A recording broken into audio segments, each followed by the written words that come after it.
بسم الله الرحمن الرحيم maanta insha allahu tacaala introduction yar oo ku saabsan excel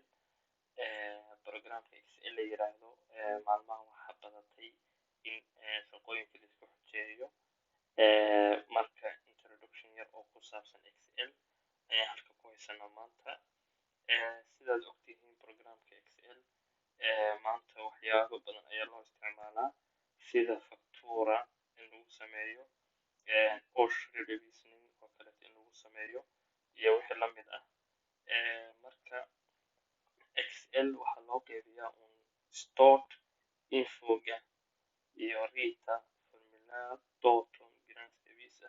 intaas ayaa marka aad wax raadinayso laga dhex raadiyaa oo marka aad wax sameynaysid sida factura oo kale haddaad rabto inaad sameysid Osh revisioning oo kale inaad sameynaysid marka waxaan isku dayaa maanta insha allah taala inaan ka bilaabo stored ama home meeshan hadda aad arkaysin waxaa la yiraahdaa af ingiriis worksheet ama workbook swedishkan waxaa lagu yiraahdaa plot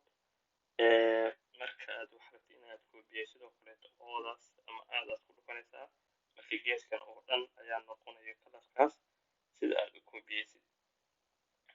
dhinacana kooda ama labada oo kaleetaa la taabtaa sida dhinacaas oo dhan ay koobi ay kugu noqoto ama aad koobiyin kartid markii aad rabto inaad sidan aad samaysid soo dhaweysatid yaraysid plootka ama worksheetka sidan ayaa loo isticmaalaa 200 oo kaleeto 250 sida ayaa loo isticmaalaa marka halkan waxaa laga bedelaa qoraalka daarabta inuu far waaweyn far yaryar iyo tekensnit ayay dhahaan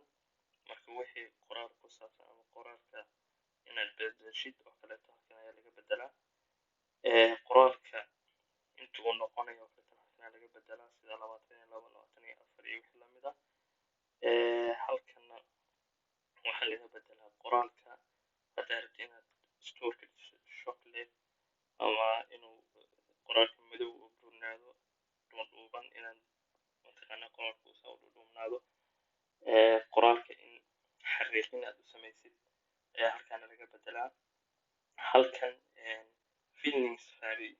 waxa weeye cell halkan godadkan waxaa la yiraahdaa swedish af ingiriis cell marka cellkaas kalarka inaad ka bedeshid oo kaleeto madow oo kaleeto inaad ka dhigtid haddii kaleeto caddiinkaas aad ka dhigtid halkanna waa teken vary qoraalka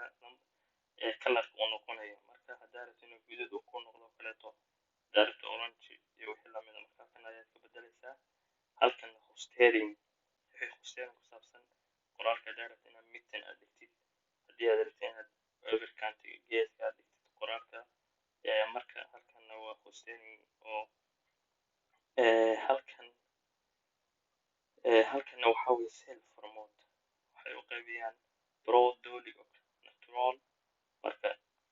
cellka iyo wixii ku saabsan waayo halkan marka halkanna waa number wixii number halkan isugu geeyey sifra bluta